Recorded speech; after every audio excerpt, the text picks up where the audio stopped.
Vamos lá? Vamos mandar ver aí, Apolo. Gente, agora para Cantares, a gente tem pouca coisa para falar. Mas eu quero começar essa aula de uma forma diferente. Quem já acompanha aulas aqui comigo, já sabe, vai ensinando aí. Já sabe que é muito corriqueiro, durante as aulas, eu fazer indicação de livros. E aí tem um livro maravilhoso sobre o livro de Cantares, que eu quero indicar para vocês. Cantares para casais. Esse livro, namorados já deveriam ler esse livro. Noivos têm que ler esse livro. Casados, é quase obrigatório ler esse livro. Tá?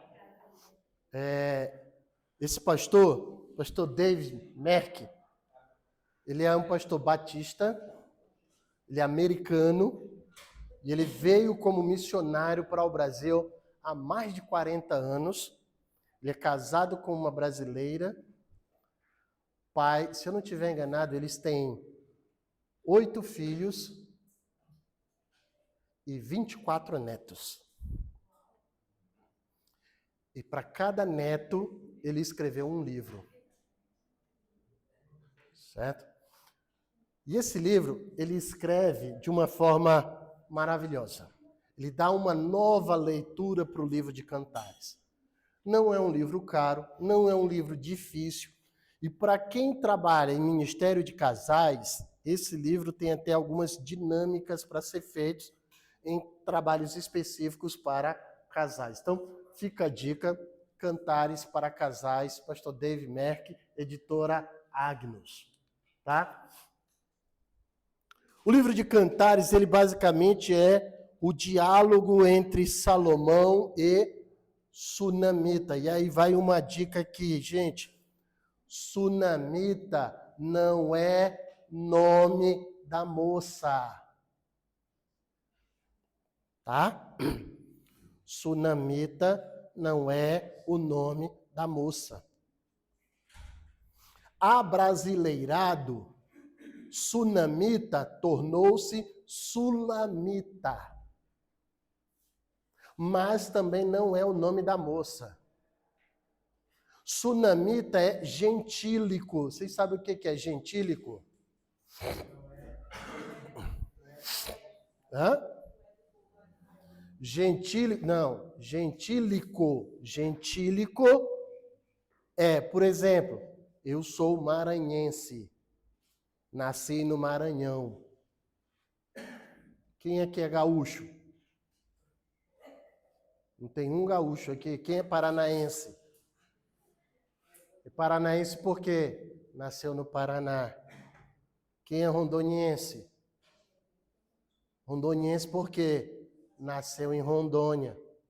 Eu sou maranhense de nascimento, mas sou rondoniano.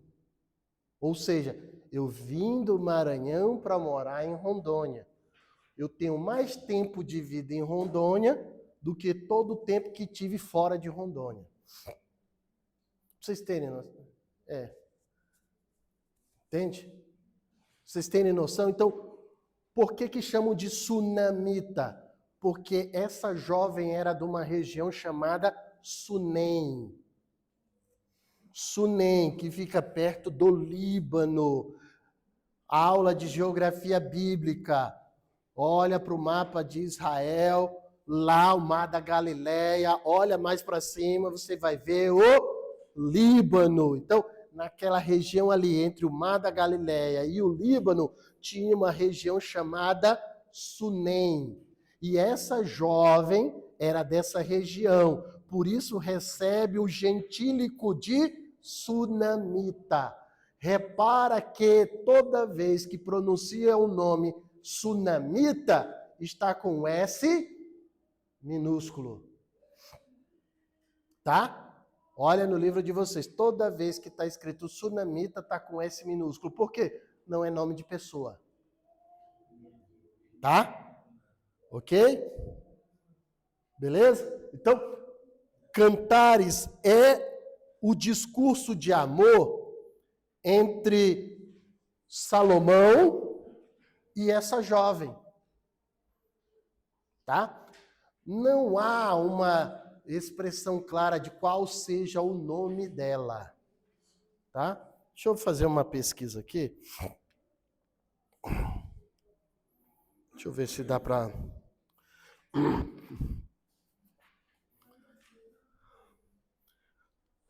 Aí é legal que o texto vai traduzir como sulamita, mas não sei. Qual o nome?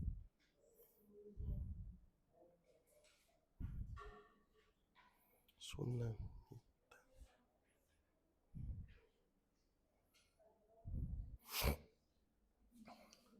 Para a sulamita, o seu amor... os elogios de um para o outro refletem o grande amor em seus corações. Cultura hebraica. O significado de sulamita é debatido. Alguns comentaristas sugerem ser simplesmente o gentílico, indicando que a mulher seria oriunda de Sunem. Daí, sunamita, embora o texto use o termo sulamita. Outros acham que o título simboliza completa ou pacífica, relacionado ao Shimô, que é o nome do Salomão em hebraico. Como se ela fosse sua contraparte feminina. O Tanakh, que é o livro da tradição judaica, não informa o nome da sulamita.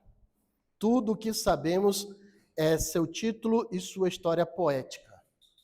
Então, não tem na tradição judaica o nome para essa jovem. Mas...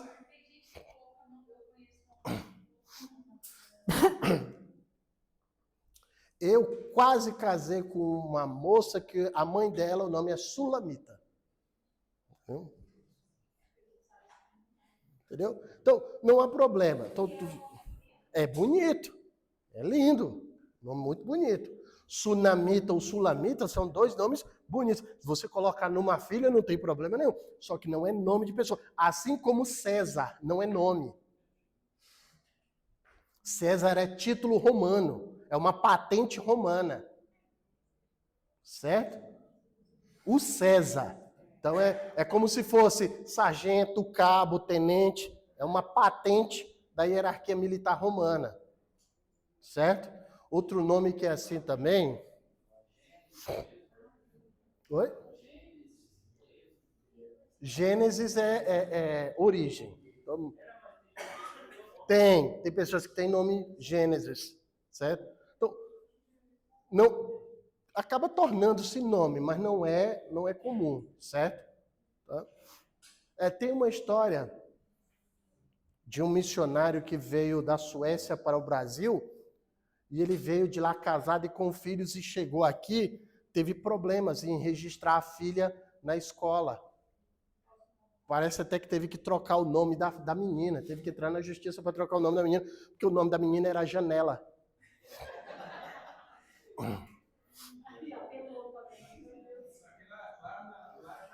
Janela é outra coisa. Mas aí aqui, Janela, e aí? Aí tem que trocar o nome da menina.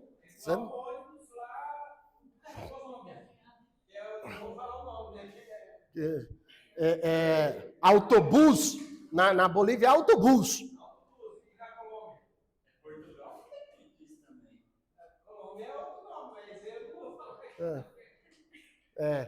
Tem uma forma de chamar carro lá na Bolívia também que não dá para falar aqui não.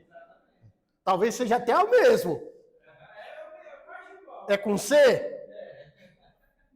Tem 2 sílabas? 2 sílabas, gente, não é 2 letras não, 2 sílabas, certo? Para a Sulamita aí é a moça, tá? Não é o nome. Para essa moça, o amor é tão forte que ela declara ser melhor do que o vinho. Olha só, pensa da seguinte maneira. A gente acabou de ver que Salomão se entregou a todos os prazeres da vida, e inclusive vinho não era problema para ele. Ele experimentou todo tipo de vinho, toda a classe de vinho. Aí chega essa moça e diz que um beijo do Salomão era melhor do que todo tipo de vinho que tivesse na face da terra. É ou não é apaixonada?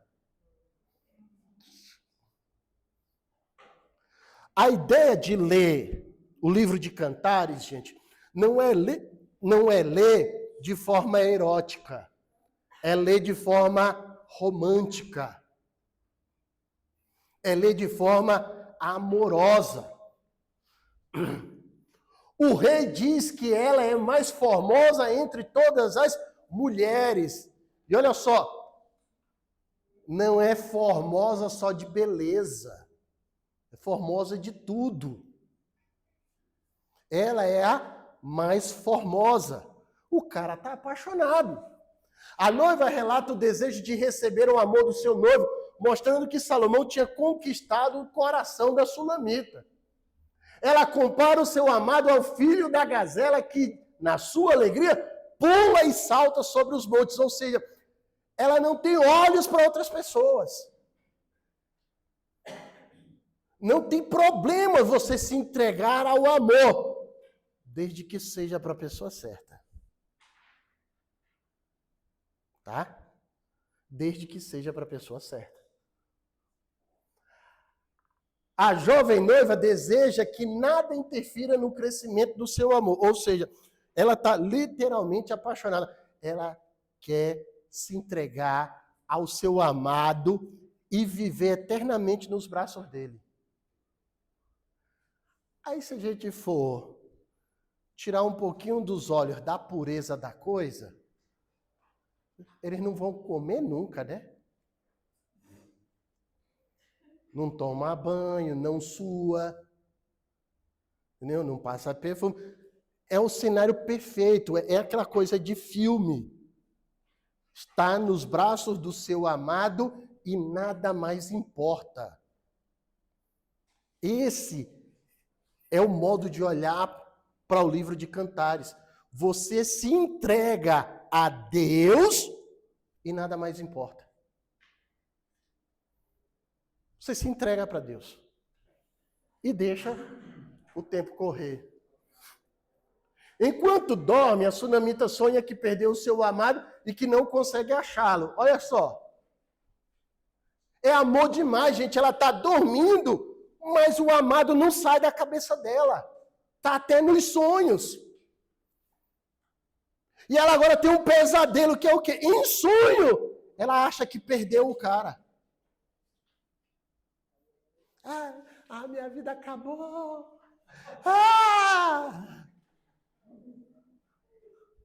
O que será de mim? Eu não vou comer. Aí você olha e fala assim, se o seu problema fosse esse, estava fácil de resolver. Entende, gente? Quando ela encontra, no sonho, quando ela encontra, agarra-se para não soltá-lo mais, provando que o amor dos dois é puro, ou seja, é tão puro, tão nobre, tão honesto, que não há problema nenhum ficar agarrado 24 horas. Não há. Uma vez eu vi um pastor dando conselhos para jovens. Aí um jovem chegou e falou assim, pastor, tem problema se a minha namorada dormir na minha casa? Aí o pastor olhou e falou assim, claro que não, irmão. Claro que não tem problema. Aí eu falei assim, sério, pastor? Eu falei assim, é. O que me preocupa é vocês não dormirem. O que me preocupa é vocês ficarem acordados, porque se for para dormir, pode dormir na mesma cama, desde que durma. Deite e durma. Mas olha a pureza. Não devemos olhar para o livro de Cantares com essa malícia carnal, mas devemos olhar com essa pureza. Eles querem passar a eternidade juntos, abraçados. Não há ali nenhuma intenção de um relacionamento sexual. É só o abraço, o aconchego, o afago. Por quê? Porque como está escrito embaixo, logo no versículo 5, não despertem o amor até que ele queira. Ou seja, gente, é um problema apressar as coisas. É um problema. Hoje,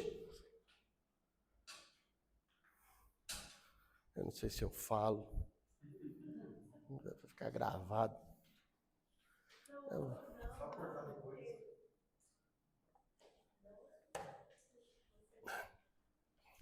Hoje, o rapaz olha para a moça, antes de perguntar o nome, já estão se beijando.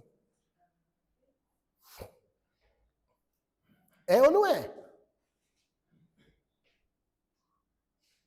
Eu conheço histórias de gente que estava morando junto. No segundo dia morando junto, falei, como é que é teu nome?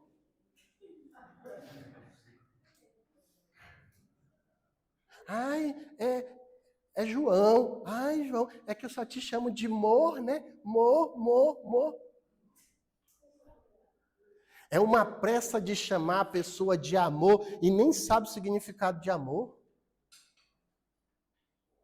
É a banalização da palavra, é a banalização do afeto, é a banalização do relacionamento. Por quê? Porque apressa as coisas. Nada contra você colocar um apelido carinhoso na sua esposa ou a esposa colocar apelido carinhoso no marido. Mas conheceu ontem no show do Gustavo Lima, já está chamando de amor hoje?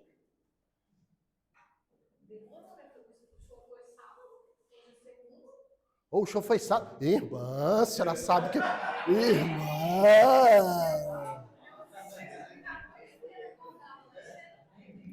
Irmã. E quem foi o show de ontem? Foi católico, foi missa, deu 2 primos de pessoa lá. Não. É porque não chamaram o povo da Assembleia. Porque se chamasse o povo da Assembleia, fechava. No frio que estava ontem? Não estava frio ontem, não? Eu estava doente mesmo, então, gente. Porque, pelo amor de Deus. Eu sentei ontem lá no... Aí a Sara vai dar risada agora. Eu sentei lá no meu lugarzinho de sempre, atrás do coral. Na hora que eu sentei, eu virei para a Glaucia e falei assim, eu tô com frio. Não é na última, não. Não seja leviana. Não é na última, não. É na penúltima. Ou é na última? É na última, Medina. O Medina senta do meu lado, tu não viu ele lá? Tu só viu ele lá? Meu Deus do céu! Não, Medina, não é na última, não.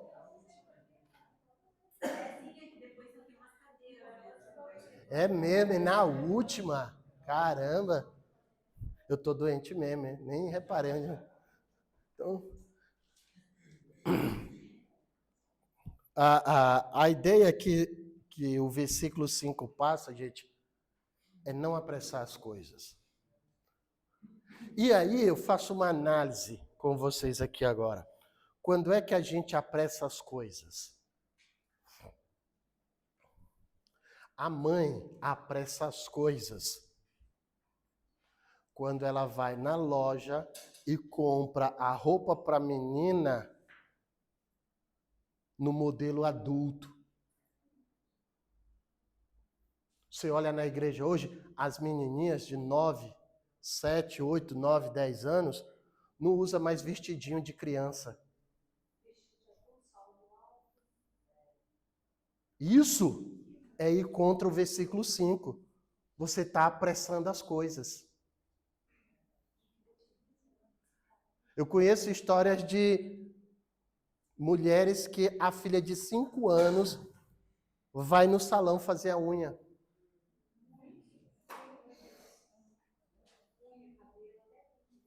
Entendeu? Gente, isso é apressar as coisas. Criança tem que ser criança. Não apressar as coisas quer dizer respeitar o processo das coisas. Ah, é bonitinho ela de salto alto, mas salto alto não é calçado de criança.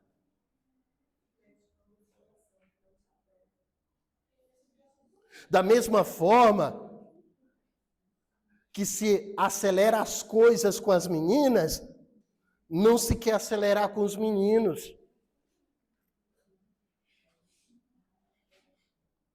Tem que se tomar cuidado para isso.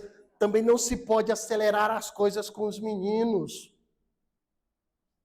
Menino com 5 anos, e a Glaucia fala para mim. A Glaucia chegou um dia e contou, essa é linda, é maravilhosa. E ela está ali, pode perguntar para ela. Eu acho que era 4, 5 anos, 5, 6 anos, no máximo 6 anos. Mas eu acho que não tinha 6 anos, não. O garotinho estava chorando. E o coleguinha chega, na escola, isso na escola. E o coleguinha chega, bate no ombro dele e fala, chora não, coleguinha. O homem só chora quando a mulher vai embora.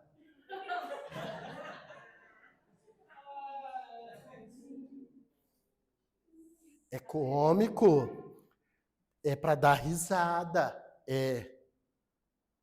Mas está acelerando as coisas. Gente, criança não é mais criança. Não. Vigia o que os seus filhos estão vendo na internet.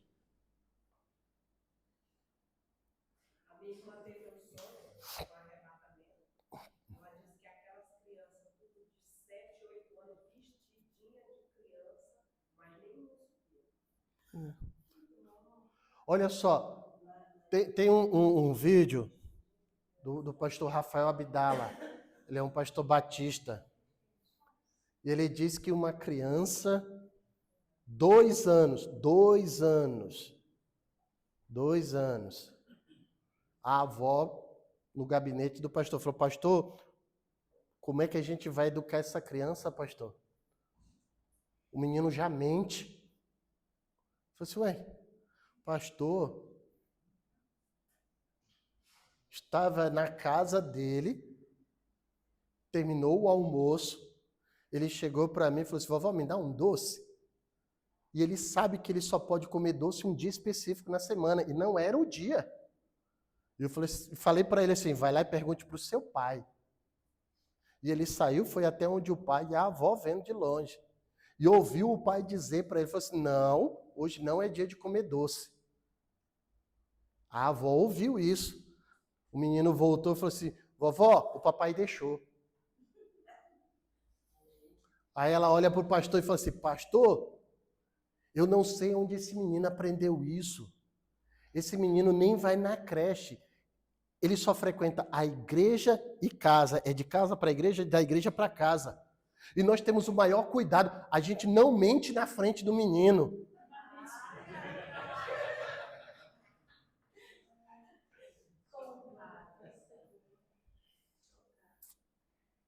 E aí?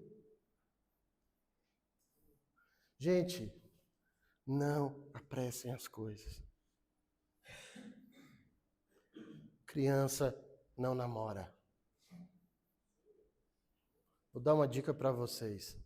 Quer namorar? Experimente o sabor de pagar um boleto. Não é? Ah, mas quando meu pai casou... Mas quando o seu pai casou, a sociedade era outra e o conceito de responsabilidade era outro. Tá? Hoje é uma geração que não quer responsabilidade com nada. Então, não apressem as coisas. As palavras do rei à sua noiva são um discurso que enaltece a sua elegância. Veja bem, olha o que Salomão fala. Salomão não descreve as partes do corpo feminino para provocar erotização, mas ele enaltece as qualidades da sua noiva. O cara fala dos olhos, é fácil falar dos olhos. Nossa, Glaucia, como os seus olhos brilham quando olham para mim. É fácil. Apaixonada. Eu não posso falar que os olhos da Glaucia brilham quando olham para mim, que se ela tirar o óculos, fica cega, não enxerga. Uma vez, essa eu vou deixar gravar. Uma vez o camarada chegou para mim e falou assim, médico, oftalmologista, se dizia meu amigo, chegou para mim e falou assim, você já pensou em dar de presente para sua esposa uma cirurgia para corrigir o problema nos olhos dela? Eu falei assim, você tá doido? Aí ele falou, por quê? Eu falei, meu irmão, eu fui abençoado por Deus, é 6 graus de miopia, se essa mulher enxergar direito, eu fico sem mulher. Na primeira vez que ela olhar para mim, ela me larga. Deixa ela cega, rapaz. A cegueira dela é o sucesso do meu casamento.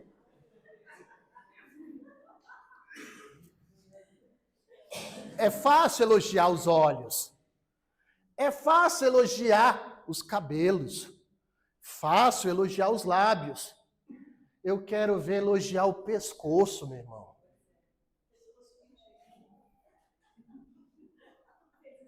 Você é homem? É homem? Elogia o pescoço da sua mulher. E olha a expressão que Salomão vai... E Salomão, olha como é tudo perfeito, tudo lindo, tudo bonito. Ele chega e fala para ela assim, o seu pescoço é como uma torre de marfim. Marfim é uma coisa rara. Marfim é uma coisa bonita. Ele não chega lá e fala assim, o seu pescoço é uma coisa feia, não. Ele chega e fala para ela, olha, tudo que tem no seu corpo é uma coisa preciosa. Ele não fala erotizando a mulher, não. Ele fala exaltando, mostrando beleza. Meu irmão, eu vou falar uma coisa para vocês. Eu já frequentei muito seminário de casais. Mas em nenhum deles eu vi pastor ensinando o homem a elogiar o pescoço da mulher. Mas o Salomão está fazendo isso. Lá no livro de Cantares.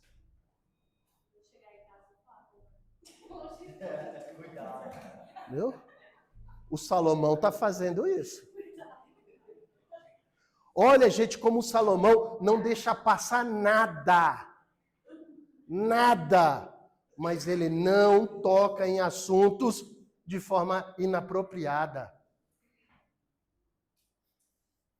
O que é uma torre de marfim?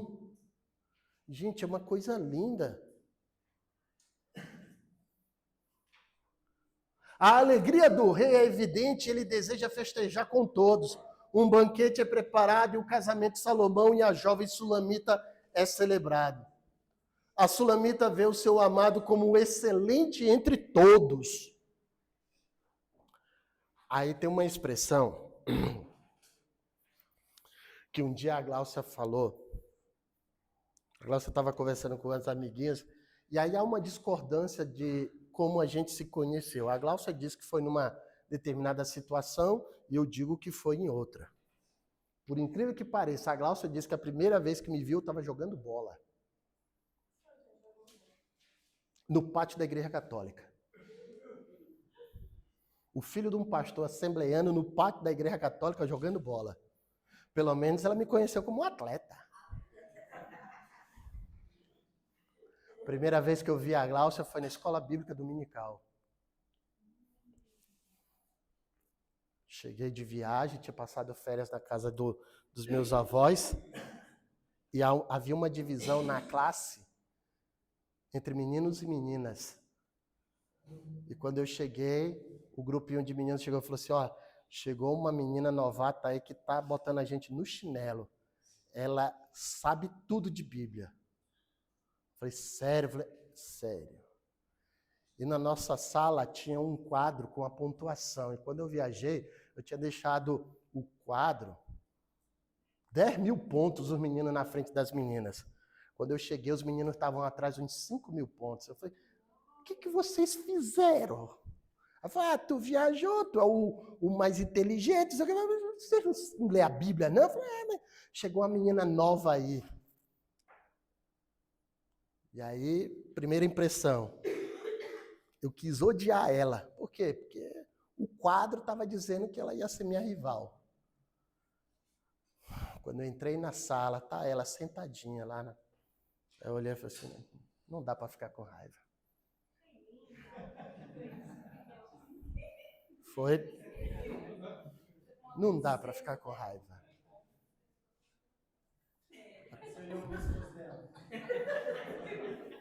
Não, eu olhei e ela estava de costa, não deu para ver o pescoço. Certo? Então, e aí a Glaucia comentando com as amigas, falou, quando eu conheci ele, ele era o desejado das nações. E aí eu fiquei pensando assim, da onde que ela tirou essa expressão? Tira daqui, de Cantares. Porque Salomão era o desejado das nações.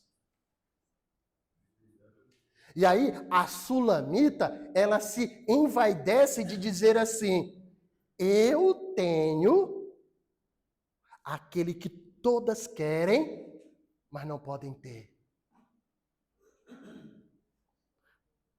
Eu não tenho o Salomão. Eu tenho os olhos do Salomão. Eu tenho o coração do Salomão. Eu tenho os ouvidos do Salomão. Eu tenho a boca do Salomão. Porque não basta só ter o Salomão. Ela tinha a atenção do Salomão. Ou seja, ele era o desejado das nações, mas ela era a desejada do desejado das nações. Olha a exclusividade. E não há demérito nisso. Aqui é a expressão máxima do amor de Cristo. Muitas estão por aí.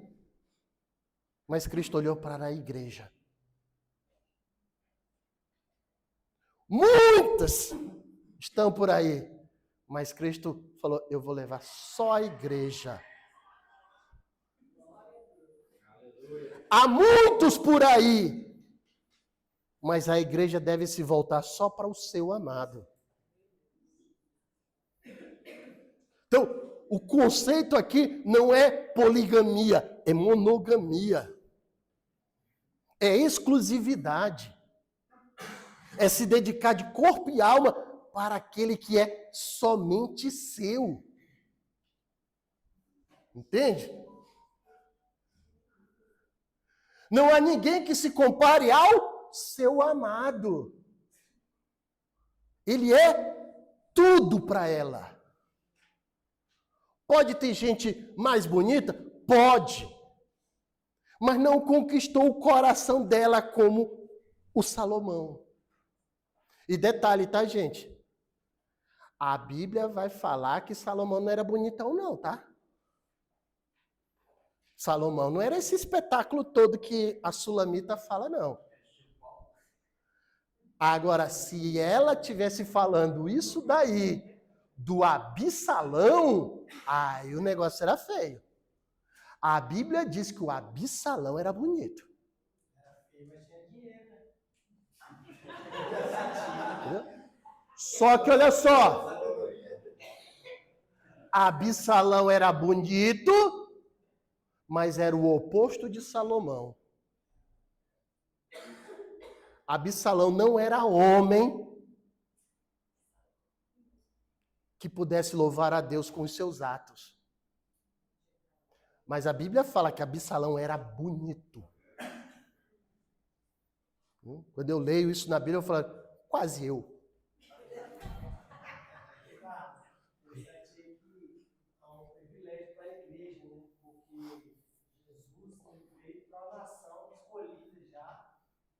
E a igreja entrou, ela é gentílica, né? Ela É gentia. tirada de povos, raças, nações. E esse privilégio do Senhor olhar para ela, né? Ter ela como um molho, como escolher, como preferir. Exclusiva. Exclusiva. Na realidade, ela não é exclusiva. Ele que é exclusivo dela. Ele fala assim, eu sou seu. E a frase de Cantares é, eu sou do meu amado e o meu amado é meu. É aquela passagem, não olheis por eu ser moreno, Entendeu? sol da justiça resplandecer sobre mim. Então, ninguém que se compare a ele. Não é a beleza física, mas é o amor que Salomão dá para essa jovem. Conquista a jovem. A ideia inferida no versículo 6 é que o verdadeiro amor não é apenas sentimento, mas também ação. Não sei se eu já comentei isso aqui com vocês. Amor, eu discordo um pouco dessa frase aí. Amor nunca é sentimento. Amor nem é ação, amor é uma decisão. Olha para o versículo 3:16 de João. O que diz lá, 3:16 de João? Deus decidiu amar. E acabou. Deus decidiu amar. E não importa o que você faça, Ele vai te amar. Você pode fazer atos que não justifiquem o amor dele, mas Ele te ama. E olha só que coisa linda e maravilhosa. Você até pode ir parar no inferno, mas Ele ainda te ama. Só que o amor dele não te impede de ir para o inferno se você violar os preceitos dele. É como se ele falasse assim, dói em mim, eu te amo, mas não posso ficar casado com você. Se você quiser mudar de vida, mudar de comportamento, aí eu aceito casar com você. Mas você quer viver a sua vida, viva, mas eu ainda te amo. Mesmo que você viva longe de mim, eu ainda te amo. Amor é uma decisão. É você que decide amar. Ah, a gente casa, depois a gente aprende a amar. Não. A gente decide amar. Eu vou amar. E acabou. Amor é uma decisão. Tá? O selo no braço fala do direito de posse que o esposo tinha sobre a esposa. Não como se fosse um objeto, mas como se fosse um tesouro. Lembra daquela parábola que o texto vai dizer assim, que o camarada descobre um tesouro num campo, ele não fala nada para ninguém, vende tudo que ele tem, junta dinheiro suficiente para comprar o campo. Depois que o campo está no nome dele, ele vai lá e desenterra o tesouro. É esse tipo de posse que o esposo tem sobre a esposa. Não é um objeto, mas é assim, é o meu tesouro. Eu guardo, eu zelo, eu preservo, eu cuido. Não é como um objeto que você pega, coloca num armário e larga lá. Não. É aquilo que você tem de empregar seu cuidado, seu esforço. Cantares prefigura a comunhão entre Cristo e a igreja. Cantares prefigura. Nós vamos falar em homilética sobre figuras de linguagem. A forma como Salomão se relaciona com a sunamita é o exemplo perfeito de como Cristo se relaciona com a igreja. Eu convido você, a partir de hoje, a fazer leitura de Cantares com os olhos diferentes. Quando você estiver lendo a parte que é a sunamita falando de Salomão, Se coloque na posição da noiva e fale com Cristo aquilo que Salomão ouviu. Olhe para o texto e está lá. A Sulamita diz para Salomão, você, no seu íntimo aqui, eu vou falar isso para Jesus. Jesus, você é o desejado das nações. As tuas palavras, o teu amor é melhor do que o mais doce vinho. É melhor do que o mais puro mel. Será que Deus iria gostar de ouvir isso da sua boca? Se ele gostar de ouvir isso da sua boca, se prepare para ouvir da boca dele coisas muito melhores. Certo?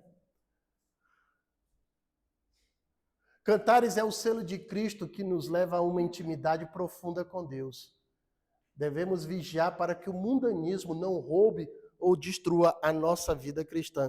E aí, eu gosto dessa frase aí porque, olha só, devemos vigiar para que as coisas do mundo não destruam a nossa vida cristã. O mundo já destruiu a nossa visão sobre sexo, sobre relacionamento, sobre muitas coisas. É por causa dessa visão deturpada que há no mundo que há muita gente que olha para Cantares e tem ideias erradas sobre o livro de Cantares. O livro de Cantares não é um livro pornográfico. O livro de Cantares é um livro romântico. O problema é que muita gente não tem mais o olhar puro, não tem uma mente pura para ler com pureza.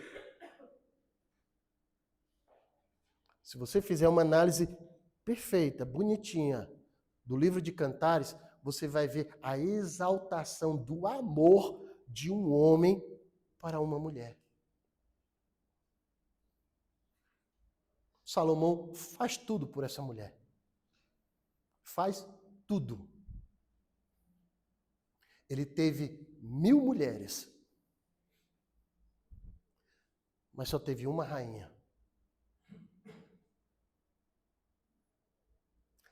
A rainha foi a Sulamita. E olha a importância de ser rainha. Não importava quantas mulheres você tivesse. Quem sucedia você no trono era o filho da rainha.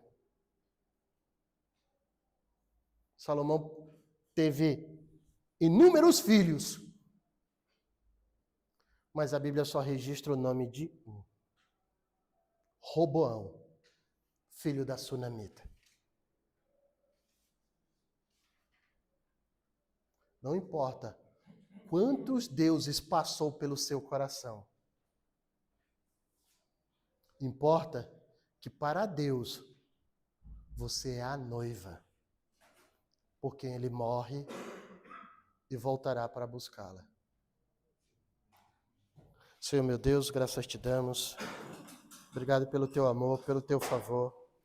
Seja o teu nome exaltado em toda a terra. Obrigado, Senhor, pelo teu rico e maravilhoso Espírito Santo que nos iluminou e nos guiou nesta aula. Que a tua graça e a bondade do teu Espírito venha sobre nós.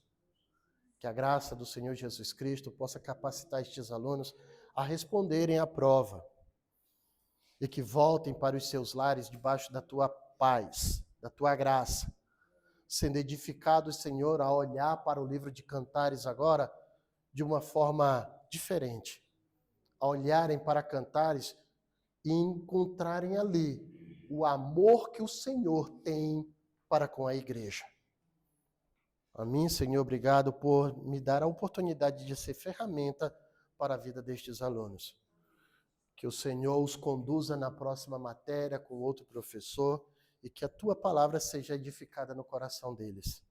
A mim, Senhor, peço que o Senhor restabeleça a minha saúde para que eu possa estar apto a glorificar o teu nome com o meu ofício.